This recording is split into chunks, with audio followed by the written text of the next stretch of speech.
Peut-être qu'on avait tort sur Paddy Pimblett. Peut-être. À l'UFC 314, Paddy Pimblett a battu Michael Chandler. Honnêtement, c'est un résultat qui m'a un peu étonné parce que même si Michael Chandler est connu pour son fight IQ défectueux, même si Michael Chandler est connu pour être ce combattant qui, en 17 ans, pratiquement 20 ans de carrière, a surtout un overhand et avance très souvent en ligne droite, même s'il est connu comme le combattant qui fait des trucs bizarres, qui lui prennent beaucoup trop d'énergie et après il tourne dans l'octogone la bouche ouverte, même s'il est le combattant qui ne sait pas trop quoi faire quand il est sur le reculoir, je me disais que la marche était peut-être un peu trop haute pour Paddy Pimblett.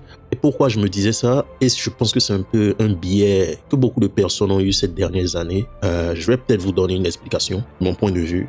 Mon point de vue, quand Paddy Pimblett a été annoncé en 2021-2020, comme tout le monde, comme tous les fans, comme tous les analystes, j'étais curieux.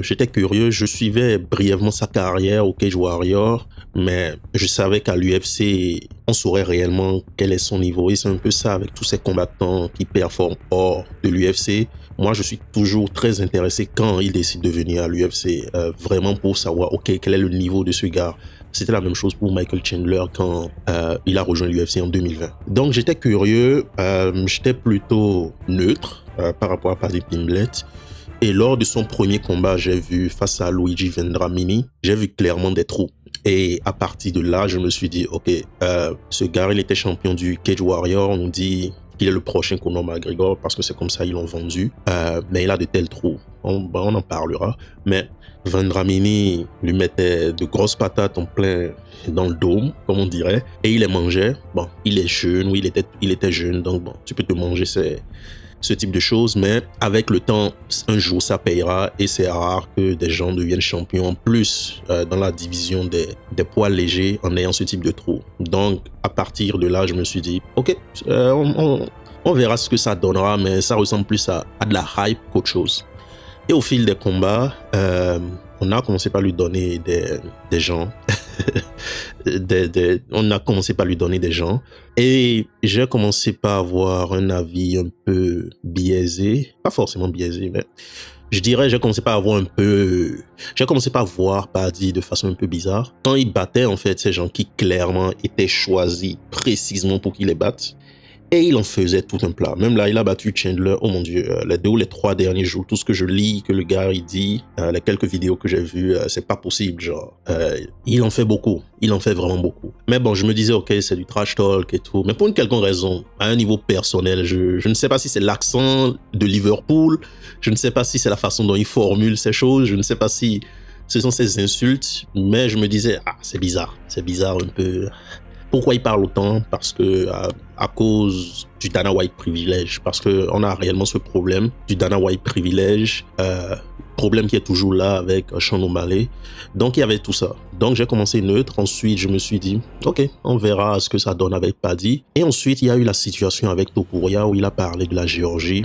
Et il a parlé de la guerre, il a fait des remarques par rapport à Topuria, par rapport à la Géorgie. Je pense qu'il a dit que la Russie devrait raser la Géorgie. Oui, il a dit quelque chose du genre. Personnellement, je pense que tout ce qui est guerre, tout ce qui est religion, tout ce qui est politique, ce sont des sujets très très sensibles et idéalement, les combattants devraient rester loin de tous ces sujets parce que déjà, dans la plupart des cas, ils n'ont pas toute l'information et aussi, ils n'ont pas toutes les capacités mentales pour processer ce type de sujet complexe. Donc, ils devraient juste rester loin de ces sujets. Après, oui, tu peux prendre position sur certaines choses, mais commencer par devenir un commentateur, limite un analyste politique, c'est bizarre. Mais la guerre, c'est toujours quelque chose de délicat et personnellement, c'est quelque chose que je n'utiliserai pas comme quelqu'un dans le trash talk. Il faut garder le trash talk plutôt personnel ou bien sûr des sujets un peu moins sérieux. Donc là, je m'étais dit, ok, bon, je n'en sais pas forcément beaucoup sur la situation entre la Russie et la Géorgie, mais bon, je me suis dit, ok, c'est bizarre. Ensuite, là où je pense que Paddy s'est vraiment mis à dos tout le monde, c'était le combat face à Jared Gordon en novembre 2022, si j'ai bonne mémoire, ou en automne 2022, mais je sais que c'était en 2022. Paddy a clairement perdu ce combat.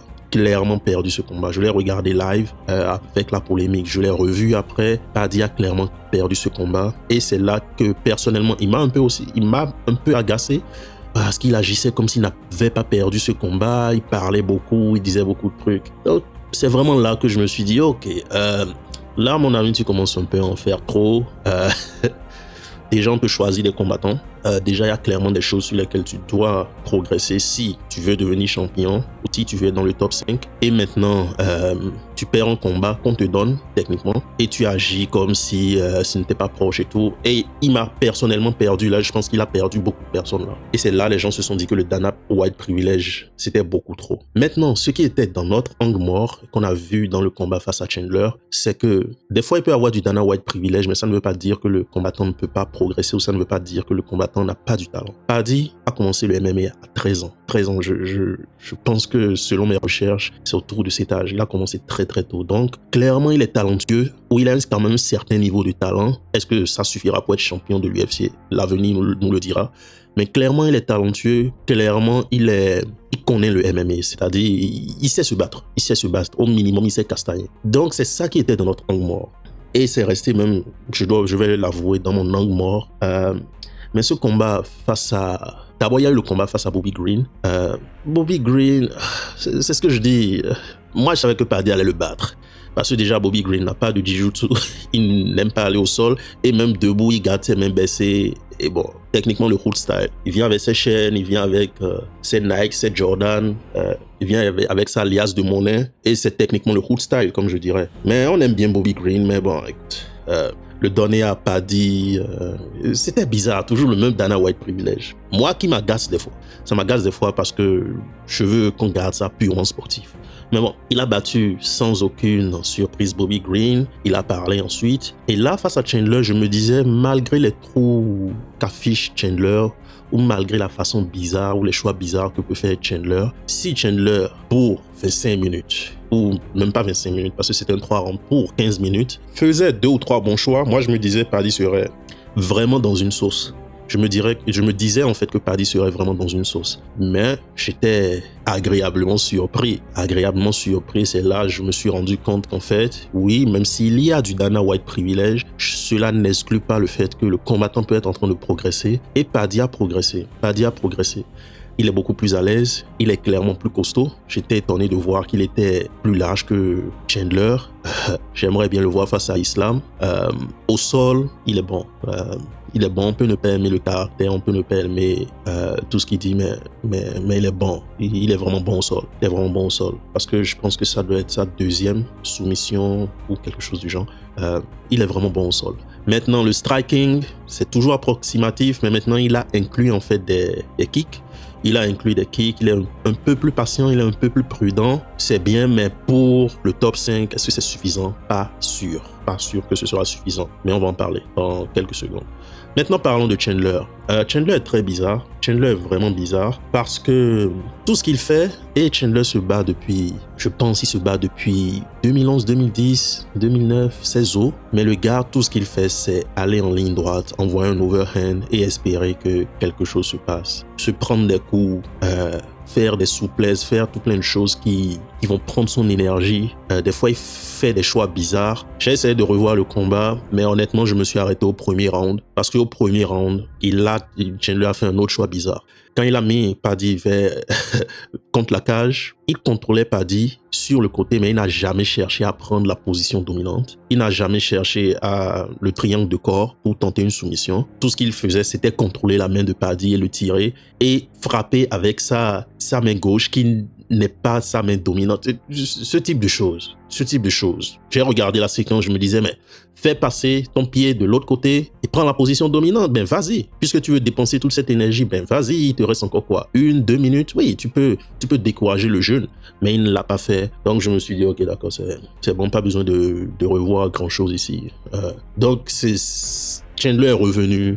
Il a fait ses mauvais choix, il a fait ses trucs. Et finalement, Paddy l'a battu. Oui, l'UFC a probablement pris Chandler de façon stratégique pour Paddy. Même Paddy a quand même du mérite pour avoir battu Chandler. Parce que Chandler, même s'il a perdu 2 ans, il a quand même beaucoup d'expérience. Et c'était quand même un très bon test pour Paddy.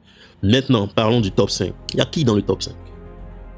Dans le top 5 de l'UFC, Paddy Pimblett est 8e, Gamrot est 7e, Hooker est 6e, Poirier est 5e, Max Holloway est 4e, Justin Gaethje est 3e, Charles Oliveira est 2e, Arman Tsarukyan est 1er, on a Topuria qui va rentrer à un niveau, et on a Islam Makhachev. Écoutez, je ne veux pas encore douter de Paddy. Je ne veux pas encore douter de Paddy, c'est pas ce que j'essaie de faire. Mais écoutez. Écoutez. Bon, comment ça? Mateusz Gamrot. Déjà, le grappling, ce sera un problème. Est-ce que Paddy pourrait sortir quelque chose? Une soumission, peut-être, mais ils vont probablement pas le mettre face à Mateusz. Mateusz se bat pour avoir un title shot, pour avoir le minimum de buzz possible. Ils vont probablement pas le mettre face à Mateusz Gamrot. Dan Hooker, ce sera un combat très dur pour Paddy. Très dur pour Paddy, parce que la défense de takedown que Dan Hooker a montré face à Mateusz Gamrot, le striking de Dan Hooker, la résistance de Dan Hooker, ce sera très dur pour Paddy Pimblett, à mon avis. Dustin Poirier a pris sa retraite. Combat très compliqué pour Paddy Pimblett. Dustin Poirier nous a donné un combat d'anthologie face à Islam Makhachev. Paddy Pimblett ne dérange pas Dustin Poirier. Max Holloway, dans le grappling, il pourrait faire quelque chose. Mais debout, Max Holloway va lui faire très mal. En réalité, Paddy, la plupart des chances qu'il a, c'est dans le grappling, c'est au sol.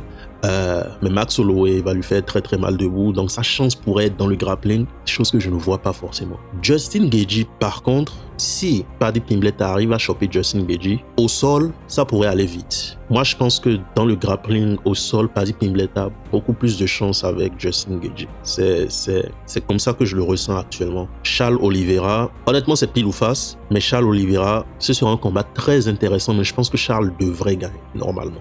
Parce que Charles Oliveira, c'est un sorcier du jiu-jitsu. Au sol, il est bon, il a de bonnes soumissions, il a plusieurs soumissions, donc il ne sera pas forcément inquiété. Maintenant, debout, je ne sens pas que Paddy a déjà ce niveau. Après, oui, des fois, ça peut arriver que Charles ait un menton suspect. Mais si Charles n'a pas de menton suspect, et bon, il paraît que Charles Oliveira aussi frappe très fort. Justin Gaethje l'a dit. Plusieurs combattants dans le top 10 l'ont dit. Donc, est-ce que Paddy Pimblett pourra résister à cette puissance? C'est à voir. Arman Tsarukyan.